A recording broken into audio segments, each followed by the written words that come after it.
Kung usapang hip-hop sa Pinas, pagdating sa rap music ay nakamarka na ang pangalang Glock 9. Nakilala si Glock 9 dahil sa kakaibang estilo nito sa paggawa ng kanta na tila nagkukwento lamang. Lumipas ang mga taon, nangagsipag-asawa aking mga kapatid, lahat sila'y sumama na... Narito ang mga dapat mong malaman tungkol kay Idol Glock 9. Pero bago tayo magpatuloy, kung bago ka pa lang dito sa aking channel at kung trip mo na mga ganitong hip-hop content ay mag-subscribe ka na at i-click ang notification bell para lagi kang updated sa mga bagong video na aking ina-upload. Simulan na natin!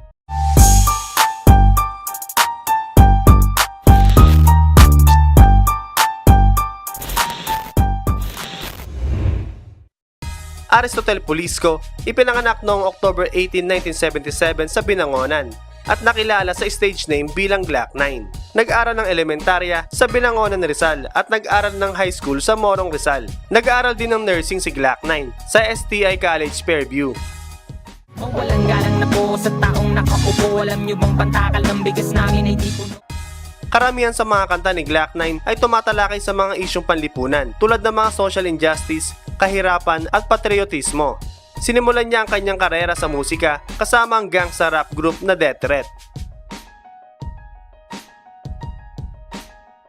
Doon ko naman siya na-discover sa show ni Andrew E. Ni paring Andrew E. Sa drive-by show, sumali din pala si Glock 9, Tapos 95.5. nagkataon ako po yung judge nun, mga around 1995 din yun, 1994, pag ganun.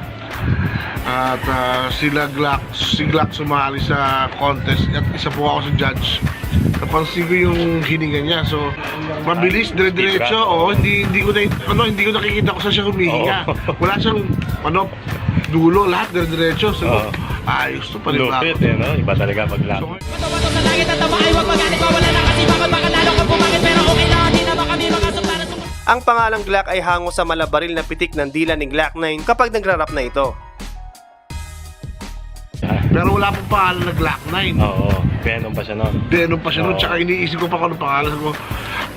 Hayaan mo ako mag-isip ng pangalan, pero please allow me, kung mag-isip ako ng ilang pangalan or 5, ikaw na mamili. Pero magsasuggest ako since yung pinakabagay. After 2 weeks, bumalik siya. So ano yung mga tatlong pinagpilian nun na pangalan? Kung maaalala mo. Isa doon yung Glock 9. Of course, isa doon yung Glock 9. Meron pang caliber something There's something to do with Glock na something to do with barrel. Kasi doon ko siya hinalimbawa Doon na ako fumocus ako. Yung dila kasi ito, tak tak tak tak tak tak tak.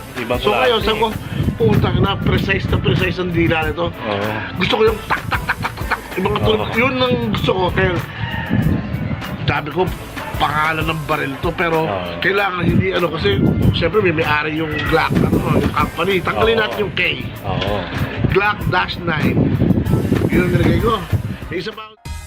Ang Death Threat ay naglabas ng ilang album. Hanggang sa isang araw ay kinailangan ni Beware na mangibang bansa. Noong mga panahon na yun ay may kontrata pa si Beware sa Viva Records, kaya tutol ang record label sa kanyang pag-alis. Pumayag ang Viva Records nang sinabi ni Beware na si Glock 9 at Hijack ang ipapalit sa kanya, at nagustuhan naman ng Viva Records ang demo na pinasa ni Glock 9 at Hijack. Dito na nabuo ang Kings of the Underground album. Naging successful ito at nag-platinum. Naging maganda ang tambalan ni Glock 9 at Hijack, subalit di nagtagal ay nagkaroon din sila ng di pagkakaunawaan. Kasunod nito ay ang pagkawala din ni Glock 9 sa grupong Death Threat. Narito ang kanyang kwento. Let's say kalahati, let's say ang budget ng production budget ng isang album ay 200,000, 200k. Kasama na yung, I think kasama na yung advance royalty. Susulatan kami ni Mike ng cheque for 100k. So yun, until nag-acquire kami ng gamit para kami na rin gagawa ng beats.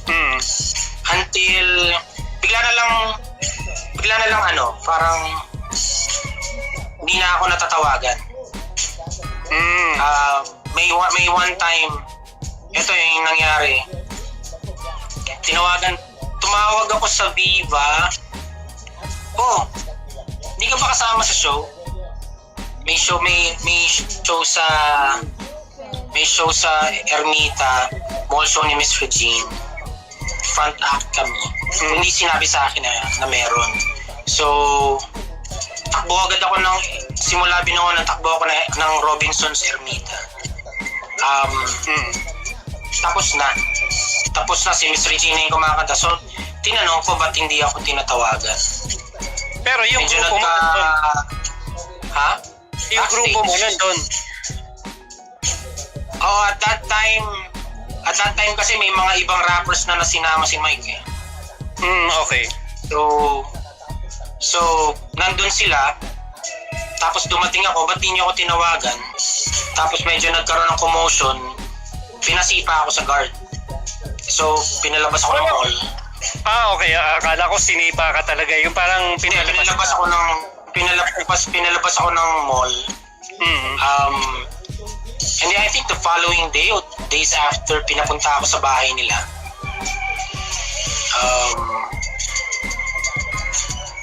Tapos pagdating ko doon, nandun lahat ng mga rappers. Hindi ko na sasabihin ko sino. Hindi, akala ko ayusin namin. Ang sinabi lang sa akin, wala ka na sa group, tanggal ka na, tapos lahat ng mga gusto mo i-claim, hindi mo pwedeng i-claim. So, yun na yun. Para lang ma-clear din, no? Kasi minsan nagugulat ako kay Ron dahil sinasabi niya na siya daw yung tinutukoy ko. Hindi talaga yun. Iba yun, no? Okay. So, yun. Nung inalis ako, I think from their house, palabas ng gate hanggang sa kote, naglalakad ako eh. Kasi Naglakad ka na. iniisip ko kung ano nangyari. Papalabas Parang- ng coastal na. Parang Medyo nasa ako talaga. Oh, That was 1999. After ng Kings of the Underground, Domination 1, Domination 2, Revelations, saka Eternal Bloodshed. nakailang album kayo before kang nawala sa Death Ray? I think nawala ako after Eternal Bloodshed, Okay. yung compilation, yun. Nagpatuloy si Glock-9 na magpasa ng kanyang mga solo demo hanggang sa year 2000 nang matuklasan siya ni Christian Martinez mula sa Star Music. Gumawa at kumanta si Glock-9 ng sarili niyang mga kanta para sa mga soundtracks ng ilang pelikula ng Star Cinema tulad ng Trip at Jologs. Noong 2002, sumali rin siya sa Himig Handog Love Songs, isang songwriting competition ng ABS-CBN at Star Music sa kanyang kantang Bakit, co-written with Mike Villegas. Kasama si Cookie Chua na naging isa sa finalist ng competition, ngunit hindi pinalad na makamit ang grand prize. Noong 2003, inilabas ni Glock-9 ng album sa ilalim ng Star Music na pinamagatang G9. Kasama sa album na ito ang mga kanta na ginamit sa ilang pelikula ng Star Cinema noon. Ang kanyang pangalawang album, Ako Si, ay inilabas noong 2005 sa ilalim ng Star Music. At nitong 2021, inilabas si Glock-9 ang isang bagong album na pinamagatang Puot at Pag-ibig. Inirelease ito sa kanyang sariling YouTube channel at sa mga digital music store. Alam ko marami pang hindi natalakay tungkol kay Idol Glock-9, kaya kung solid kanyang tagahanga, i-comment mo ang iyong nalalaman ng ating mapag-usapan. So paano ba yung mga ka-street? Hanggang dito na lamang ang ating hip-hop content. Maraming salamat sa iyong panonood. Kita-kits na lang sa mga susunod pa nating upload. Peace out!